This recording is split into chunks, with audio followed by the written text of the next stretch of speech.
يوم الدين إياك نعبد وإياك نستعين اهدنا الصراط المستقيم صراط الذين أنعمت عليهم غير المغضوب عليهم ولا الضالين.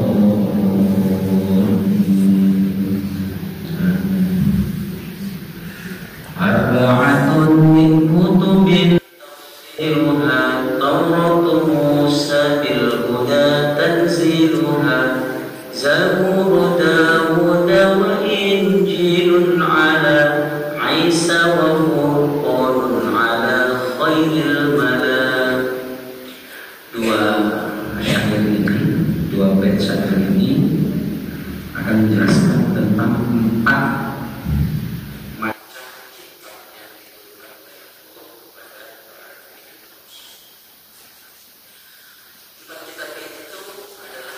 pertama Taurat yang diturunkan kepada Musa, kemudian Zabur kepada Nabi Daud, Injil kepada Nabi Isa, wa Furqanun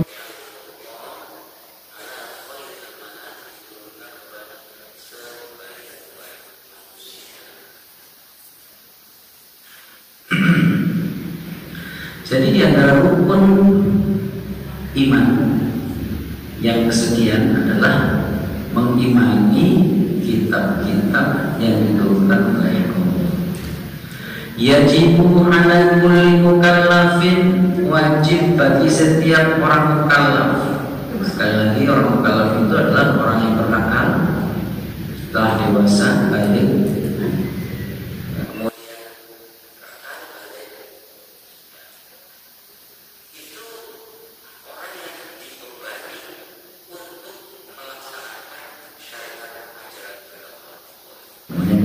Kita semuanya mukallaf, orang yang diberi beban, bukan beban, orang yang diberikan kewajiban untuk melaksanakan syariat agama Allah. Wajib bagi setiap kita orang-orang mukallaf ayyaqina arba'atan minal kutubi tafsilan, wajib untuk meyakini 4 kitab-kitab yang diturunkan oleh Allah tafsilan secara terperinci. Terperinci apanya? Bi asma'iha, terperinci nama-namanya. Tadi sudah disebutkan Taurat, Injil, Zabur, Furqan. Khusus untuk Al-Quran atau Al-Furqan, Al-Quran itu memiliki nama yang banyak sekali. Misalnya di dalam kitab yang ditulis oleh Imam As-Suyuti, Al-Itqan fi Ulumil Quran, di sana Imam Suyuti menulis atau kolektif sekian banyak nama dari nama-nama Al-Quran. Ada sekitar 40-an nama. Itu nama Al-Quran, nama kitab yang diturunkan kepada Nabi Muhammad, kitab suci itu namanya sampai 40-an, banyak sekali. Nah, jadi wajib bagi orang mukallaf untuk meyakini, mengimani 4 kitab secara terperinci dengan nama-namanya. Wahid itu At-Tauratu, yang pertama adalah kitab Taurat li Sayyidina Musa, yang diturunkan kepada Nabi Musa. Kata Sayyid Muhammad Alawi Al-Maliki Al-Hasani, Taurat itu, kata Taurat, orang sering menyebut Taurat atau Taurat, itu kata dia, kata beliau, makhudun min waliyazan. Itu kata itu diambil dari kalimat waliyazan yang artinya kharaja naru, keluarlah apinya, tapi maksudnya bukan api, keluarlah cahayanya. Fa innaha, karena sesungguhnya Taurat itu nurun wa diyarun, karena sesungguhnya kitab Taurat itu adalah cahaya. Maksudnya cahaya itu kan fungsinya menerangi. Taurat itu menerangi jalan hidup umat manusia. Wadiyahun nur, cahaya, wadiyahun dan penerang. Ya. Jadi mengapa dinamai Taurat? Karena Taurat itu dari kata wadiyazatu yang artinya khorojana, keluar cahaya. Itu Taurat. Taurat itu li Sayyidina Musa, diturunkan kepada Sayyidina Musa alaihi salatu wassalam. Waz-Zabur yang kedua kitab Zabur li Sayyidina Daud, untuk Nabi Daud. Untuk Zabur sih sulit ditemukan teksnya, sulit ditemukan kitabnya. Wal Injil, kemudian yang ketiga adalah Injil li Sayyidina Isa yang diturunkan kepada Sayyidina Isa atau untuk Sayyidina Isa alaihi salatu wassalam. Injil itu diambil dari kata an-najlu, yaitu istikhraju khalas syai', ya, mengeluarkan inti sesuatu. Seringkali disebut juga kitab Isa. Injil itu kitab Isa, kitab yang diturunkan oleh Nabi Isa sallallahu alaihi. Wal Furqan, kemudian yang keempat adalah Al-Furqan, ditulis Al-Furqan atau Al-Quran. Jadi nama Al-Quran itu banyak sekali. Al-Furqan, Al-Quran, kemudian Al-Huda, kemudian disebut juga dengan Al-Dzikr. Masing-masing memiliki nama. Masing-masing nama itu menunjukkan artinya adalah menunjukkan kepada fungsi Al-Quran. Ketika Al-Quran dinamai Al-Furqan, karena memang Al-Quran itu berfungsi untuk membedakan, memisahkan mana yang hak dan mana yang batil. Misalnya di dalam surat Al-Baqarah, ayat rangkaian ayat puasa, Syahrul Ramadan alladzi unzila fihi al-Qur'an hudan lin-nasi wa bayyinatin minal huda wal furqan.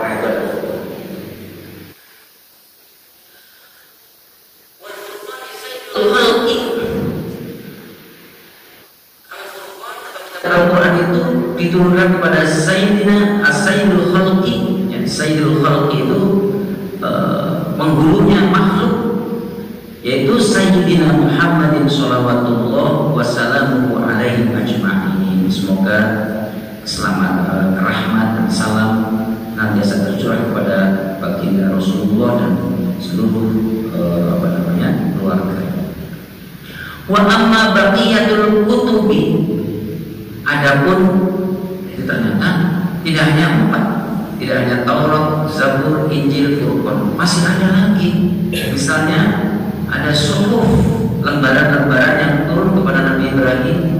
Nabi Musa juga pernah mendapatkan suhuf. Nah, selain yang 4 ini, wa amma baqiyatul kutubi, adapun selain kitab-kitab yang 4 tadi, fayajibu i'tiqaduha, maka wajib bagi si mukallaf i'tiqaduha, meyakininya, untuk meyakini ijmal, secara ijmal saja, secara global saja.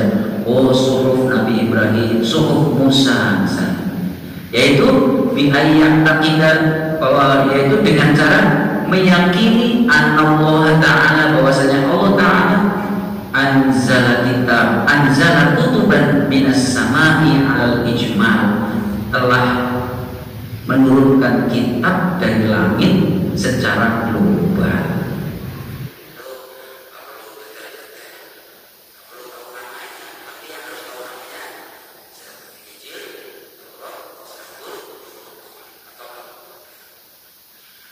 Wa qad ishtahara, dan sungguh telah masyhur, anna jami'al kutubi, bahwasanya seluruh kitab-kitab, maksudnya seluruh kitab yang Allah turunkan ke bumi itu jumlahnya berapa? Mi'atun wa arba'atun, ada 104, ya 104 kitab. Ibarat kita ya, kita tahunya cuma 4, tapi ternyata 104 kitab.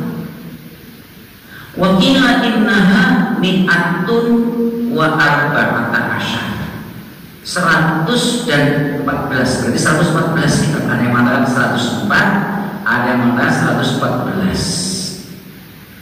Tapi ada ulama yang mengatakan begini, qala as-Suhaimi, Al-Imam as-Suhaimi mengatakan wal asahhu, yang paling benar atau yang paling sahih itu ada muhasril kutub. Udahlah, nggak usah hitung jumlahnya berapa, Allah aja.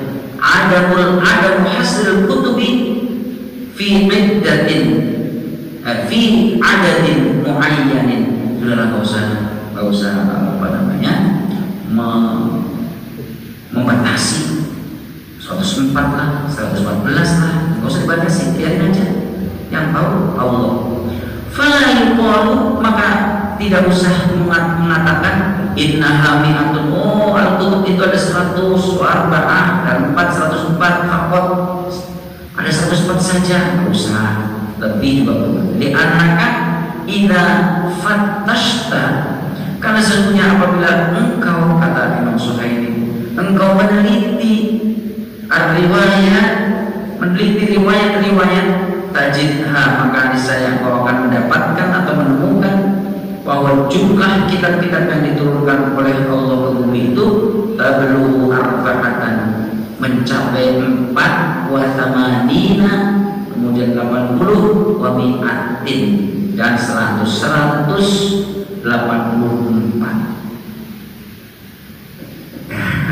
Kalau kita kalau kita analisa, ini Imam Suhaimi bilang, mengatakan udahlah nggak usah hitung jumlahnya, tapi dia sendiri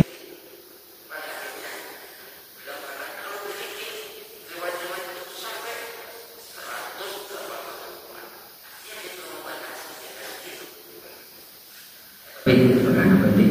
Tapi yang pasti kita harus beriman secara tafsiri, secara terperinci, beriman pada 4 kitab itu. Kalau yang selain Zabur, Taurat, Injil, dan Furqan itu mengimani aja. Ya, percaya bahwa Allah pernah menurunkan kitab yang jumlahnya banyak, lebih dari 4. Nah gitu. Faidatun, ada faidah yang bisa diambil, faidah untuk kita. An Wahb bin Munabbih, dari Wahab bin Munabbih, Maulana dia berkata, wajadtu fit Taurati, kata Wahab bin Munabbih itu mengatakan di Taurat. Kita belajar ini, kita akan mengambil salah satu ujaran yang ada di dalam kitab Taurat. Boleh diamalkan karena ini sesuai dengan ajaran yang disampaikan oleh baginda Rasulullah. Di dalam Taurat, kata Wahab bin Munabbih, ada fit Taurati arba'atu usturin. Wajadtu fit Taurati arba'ata usturin. Aku menemukan di dalam kitab Taurat 4 ustur. Ustur itu jamak dari kata satoro. Satoro itu tadi baca di dalam kamus itu. Satoro itu artinya menulis atau melukis. Itu satoro. Misalnya di dalam Al-Quran ada ayat di dalam surat ke-50, surat At-Tur, surat 52, 51-nya itu ada Wat-Tur, kemudian Wat-Turi, demi Tur, ya.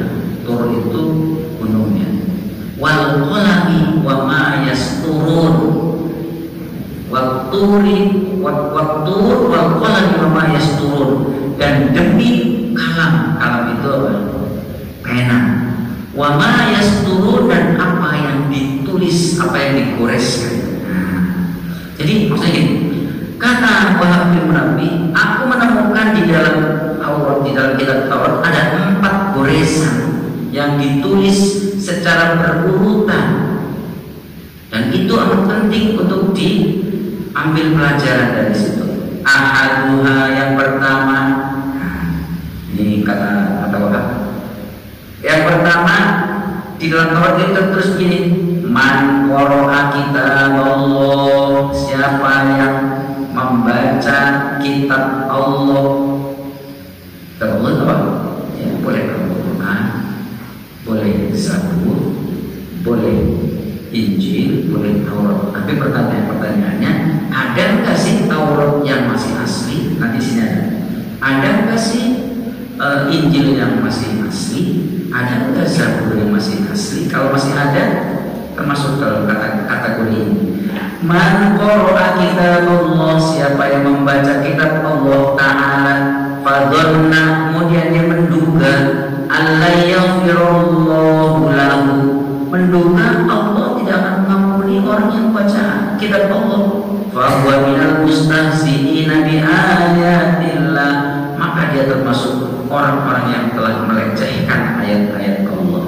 Apa maksudnya? Dan kita bisa tahu apa? Siapa yang membaca Al-Quran lalu kok tidak yakin bahwa dengan membaca Al-Quran itu Allah akan mengampuni kesalahan-kesalahan kita, maka orang itu termasuk orang yang melecehkan ayat-ayat Allah. Jadi kalau gitu harusnya gimana? Kalau kita baca Al-Quran, maka kita harus yakin bahwa dengan lantaran membaca Al-Quran, meskipun yang dibaca itu surat pendek sekalipun, inna a'tainakal kautsar fasholli li rabbika wanhar inna syani'aka huwal abtar. Ini ayat ini sebentar lagi viral. Viral kenapa? Karena isinya perintah untuk berdoa. Jadi orang yang baca Quran itu harus yakin bahwa lantaran membaca Al-Quran, Allah akan menghapuskan dan mengampuni kesalahan-kesalahan kita. Logikanya, bukan logikanya. Dalilnya mana? Dalilnya itu di dalam sebuah hadis itu begini. Siapa yang membaca Al-Quran, satu huruf Al-Quran, maka baginya satu kebajikan, dan satu kebajikan itu dilipat gandakan menjadi 10. Jadi kalau ibu atau bapak membaca alif lam mim, alif lam ra, ha mim, misalnya kan, itu kan cuma 3 huruf, ada yang 2 huruf atau 1 huruf. Bismillahirrahmanirrahim, qaf, misalnya begitu. 1 huruf itu sudah dapat 10 kebajikan. Nah, orang yang membaca Al-Quran akan diberikan nilai dari setiap hurufnya itu 1 kebajikan dan dilipat gandakan menjadi 10 kali lipat. Qurannya mengatakan man jaa bil hasanati falahu asyru amsalihha. Siapa yang datang membawa 1 kebajikan, maka baginya 10 kali lipat. Itu yang pertama yang disebutkan di dalam kitab Taurat. Kemudian wasani yang kedua, man tawaddu'a li ghaniyyin li ghinahu faqad dhahaba thulutsa dinihi. Hati-hati, man tawaddu'a, siapa yang merendahkan dirinya, merendahkan harga dirinya, li ghaniyyin, kepada orang kaya. Merendahkan diri kepada orang kaya karena apa? Karena kekayaan dia. Waduh, bahkan cium kakinya sekalipun, cium kaki nggak cukup, cium tangannya, cium kakinya, merunduk. Ahmad sini, munduk-munduk itu. Dia munduk-munduk itu karena apa? Karena melihat atau karena dia orang kaya, sehingga dia tidak pantas untuk berdiri tegak. Tawadhunya itu bukan karena Allah, tapi karena kekayaan orang itu. Faqad dhahaba thulutsa dinihi, maka hilanglah 1/3 agamanya. Masya Allah. Bagaimana kalau menurutnya kepada pejabat? Sama aja. Wasalid yang ketiga, man hazana.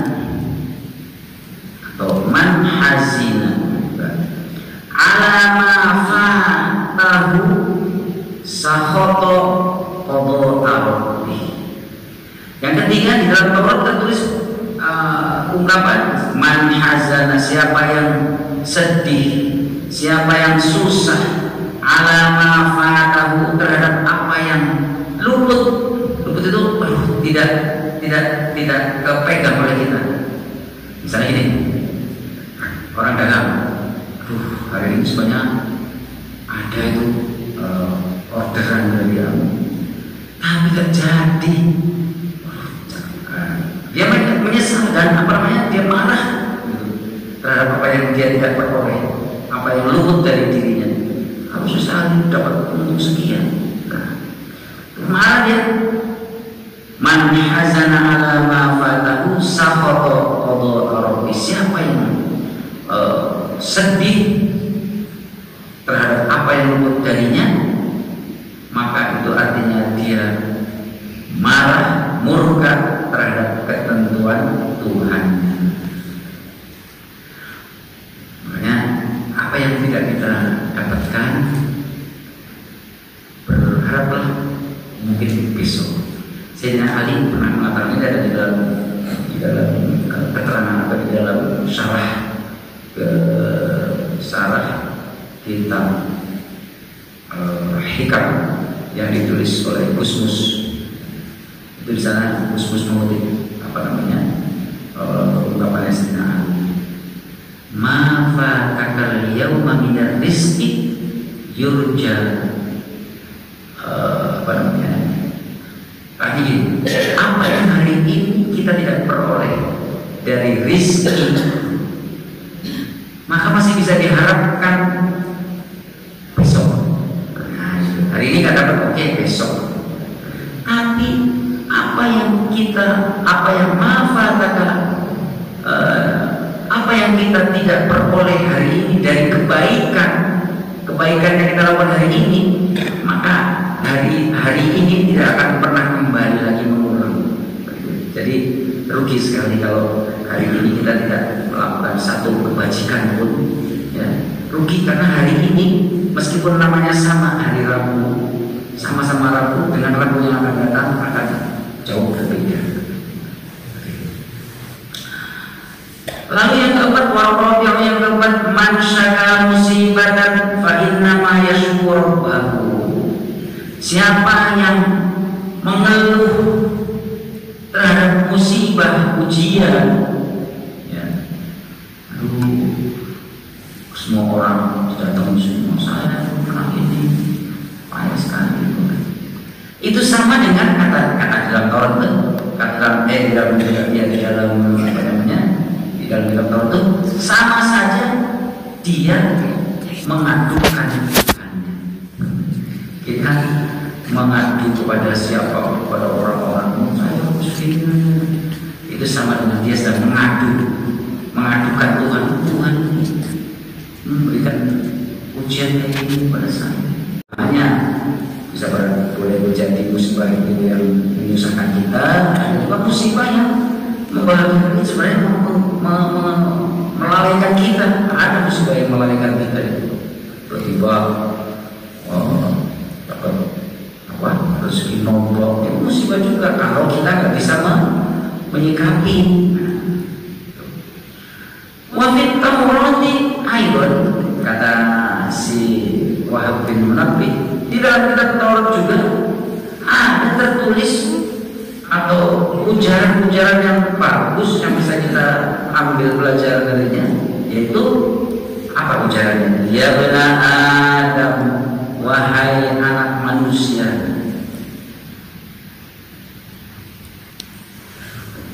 Wahai anak manusia, maksudnya wahai manusia, la takhaf, janganlah engkau takut, min sultanin, takut dari penguasa atau takut kepada penguasa, madama sultani bagian, selagi kekuasaanku, kata Allah ini, selagi kekuasaanku bagian masih ada. Maksudnya apa?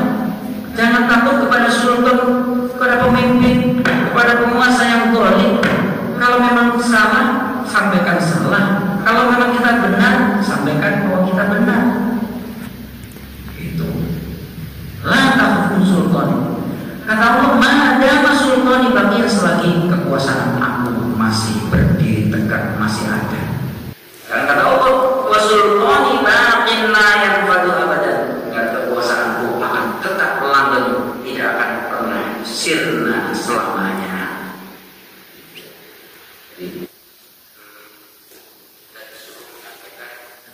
Yang benar ya benar, salah ya salah. Qul haq walau kana Allah. Katakanlah kebenaran itu meskipun pahit akibatnya.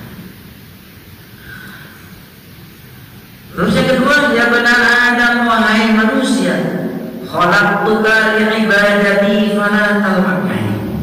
Ini kalau yang tadi, saya takut kalau mau menyampaikan kebenaran di depan pemimpin, di depan penguasa. Penguasa itu harus, penguasa itu mulai dari yang paling rendah apa? RT, RW, lurah.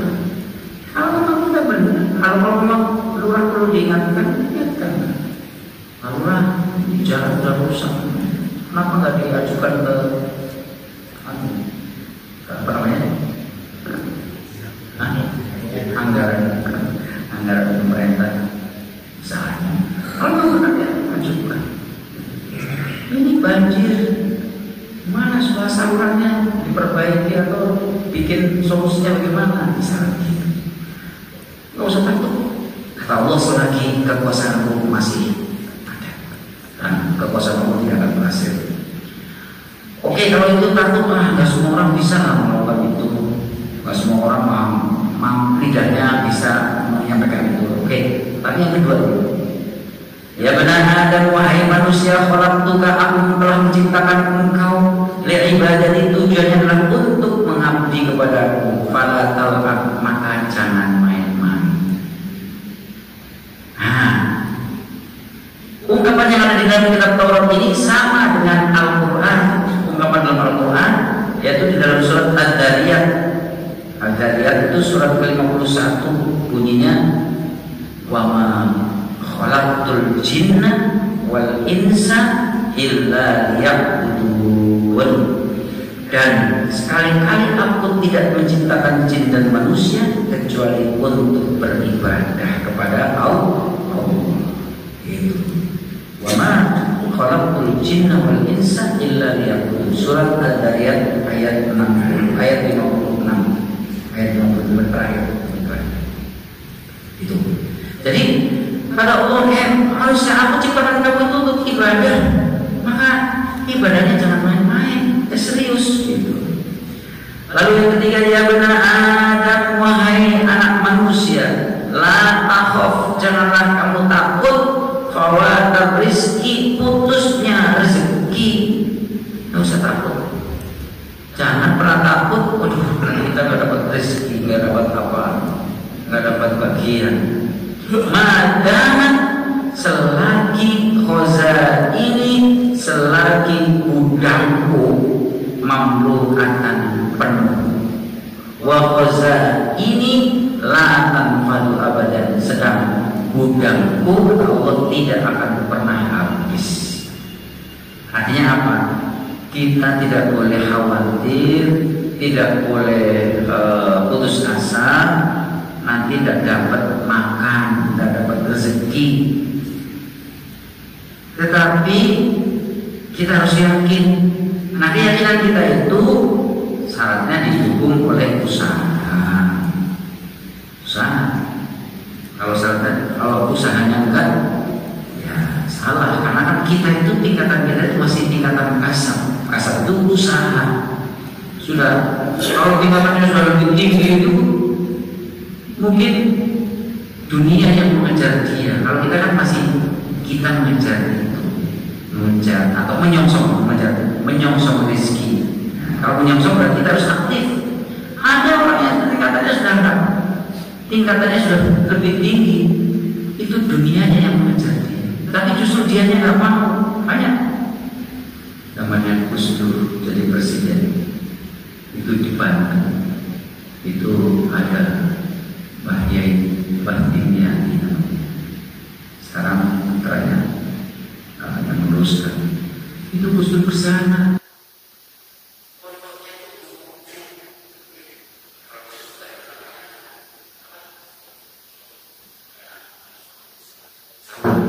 Sambung-sambung tempat. Mau dibangun. Terus bikin jalan yang halus sampai ke pondok. Apa kata Bani? Orang usah. Sudah nggak usah. Udah kayak gini aja, udah cukup. Kalau sawahnya bagus, kalau dia pakai AC, jalannya halus, licin, nanti santrinya malah nggak belajar. Harus belajar. Itu artinya dunia ngejar dia tapi dia nggak mau. Masya Allah. Jadi jangan takut kehabisan rezeki. Selagi gudangku, lumbungku masih penuh dan gudangku, lumbungku tidak akan pernah habis. Allah. Ini juga sesuai dengan Quran. Dalam Quran itu ada di dalam surat apa namanya? Surat Hud. Surat Hud itu ayatnya apa? Bunyi itu ini. Wa ma min dabbatin illa 'ala Allahi rizquha wa ya'lamu mustaqarraha wa mustawda'aha. Tidak ada binatang melata pun illa 'ala Allah, kecuali atas tanggungan Allah. Apanya? Rizquha, rizkinya. Binatang melata, apapun binatang, kita kan tahu ya di permukaan bumi. Memang kita pernah ngasih makan semua? Nggak pernah. Pernah ngasih makan semua kerang-kerang? Enggak pernah. Kalau kita punya telur, dia ada. Siapa yang ngasih? Allah. Belum lagi yang ada di bawah permukaan, ada rayap, ada binatang-binatang macam-macam. Jadi saya pernah membaca itu, bumi itu berlapis-lapis. Setiap lapis itu ada makhluknya. Itu setiap lapis itu ada makhluknya. Yang paling lapisan paling atas yang di permukaan makhluknya ya kayak kita, ini manusia, ada hewan. Di bawahnya ada lagi, bawahnya ada lagi terus. Yang paling bawah adalah ditempati oleh jin dan iblis. Paling bawah, lapisan paling bawah. Nah, kata Allah, wa ma min dabbatin illa 'ala Allahi rizquha. Tidak ada binatang melata pun kecuali atas tanggungan Allah rezekinya. Semua dikasih rezeki oleh Allah. Wa ya'lamu mustaqarraha wa mustawda'aha, dan Allah mengetahui di mana dia tinggal. Tahu.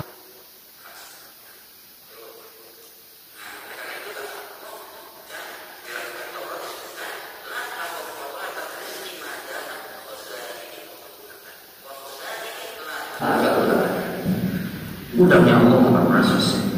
Bahkan Bapak Ibu, ketika kita semua usia 4 bulan 120 hari,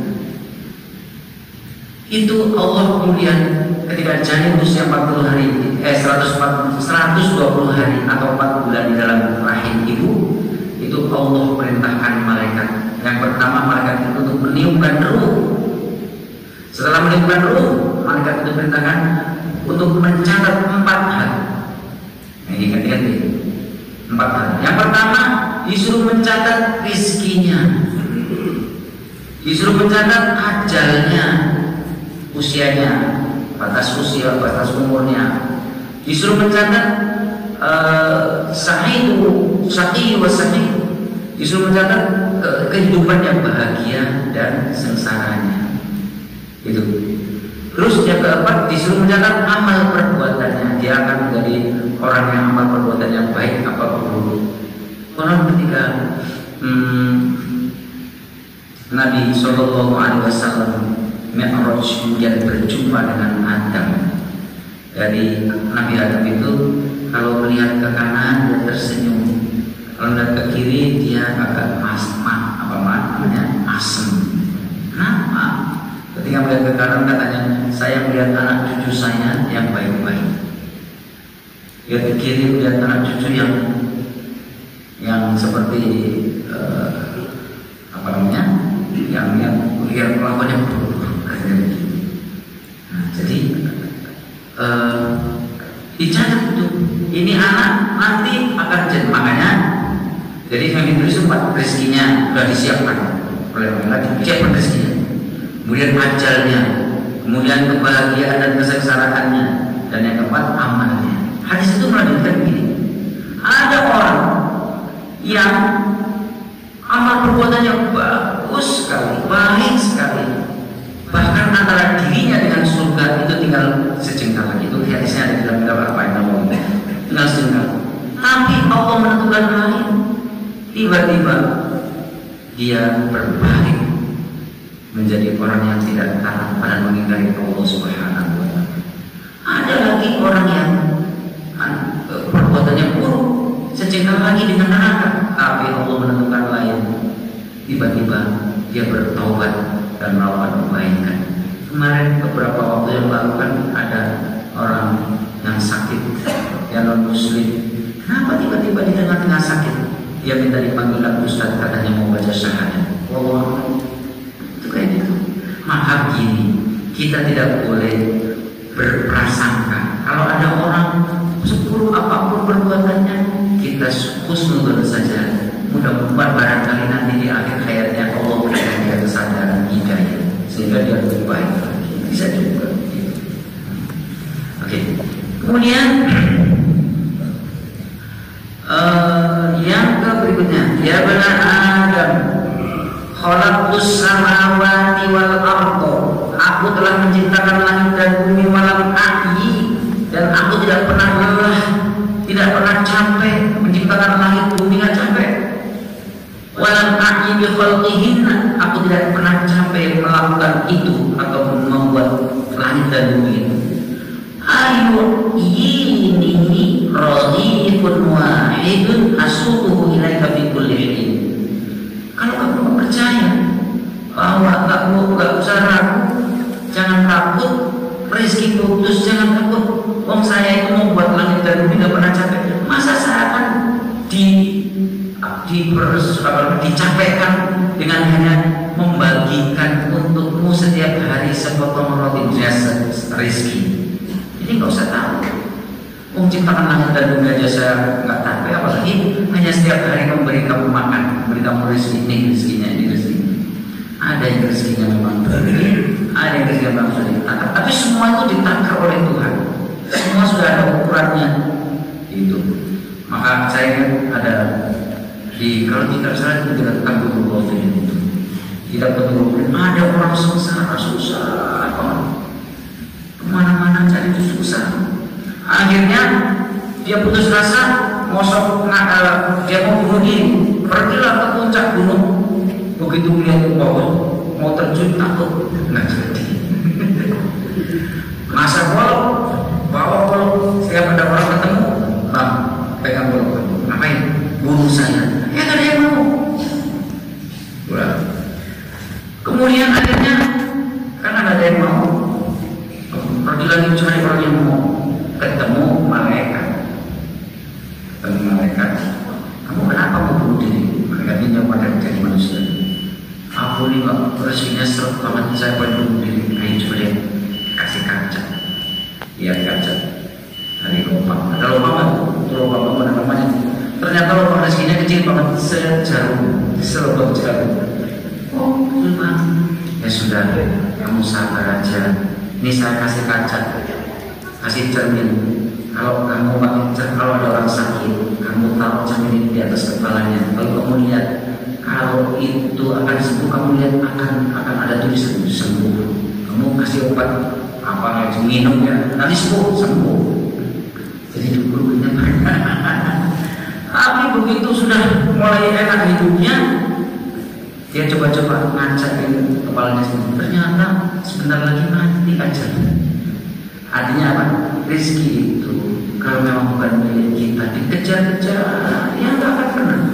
Tapi kalau memang milik kita, nggak dikejar, ya datang sendiri. Maksudnya gitu. Kalau mengira kita bisa menikmati ini, ternyata dia memang bukan miliknya, sudah kumpul banyak, malah dia ajarnya sudah dekat, tinggal matinya. Masya Allah, ini masih panjang. Insya Allah nanti minggu depan kita ulang dari ungkapan nanti kita Taurat supaya nyambung. Allah akan disuruh